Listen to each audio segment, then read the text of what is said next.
In the introductory video I had everyone watch of the trauma flow chart. So if I believe a thought, it creates an emotion. And so he's asking, if I didn't have that thought, how would I feel? How would my body feel? And so you can imagine, like, how would my experience be if I didn't have it? Because a lot of emotions are created in real time by believing thoughts. I started thinking about this in terms of getting a glimpse and seeing that I am not that.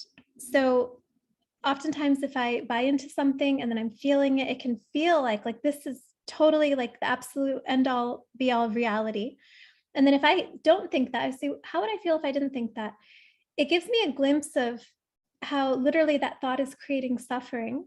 Now, I don't want to I don't want to end there. I don't want to use that as the bypass, but there's a few things I have about this. One is thinking, well, is what I'm thinking even true? If something's not even true, then is it worth feeling through something unnecessarily? Okay, so if I think that I'm so upset because the sky is green, and I'm so upset about that, and then I realize the truth is the sky is blue, do I then need to feel through the pain I have around thinking the sky is green if I no longer think that anymore? Now, that's different than if I have a stored emotion from trauma or from previous thoughts and misinterpretations that caused emotions that were then stored in the body. And those must be felt through. If an emotion is stored in the body, then I can't bypass that. Okay. Like as I see something in a more true way, and I'm not doing and thinking so much with my mind, a lot of stuff will naturally come off of me. So you actually could do that. That's not bypassing, but I do have to feel. I'm obligated to feel. So, okay, to summarize what I said, because I know it could sound confusing. So I like to do this in a way to first see that it's not me. I get a glimpse of what it's like without that experience, without those thoughts, so that I can see something, a truth beyond my experience in the moment. Then I would like to disprove thoughts that are not true, because I want to go towards truth.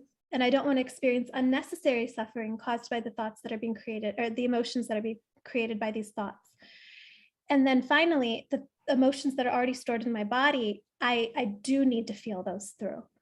So I'm not going to try to convince myself of anything to try to bypass feeling, but I still want to disprove limiting delusional thoughts. I want to still go towards the truth. That will increase the window through which these stored emotions can pass through. So that might be really complicated if this is the very first time you've come across some of this stuff. So don't worry if you don't understand it.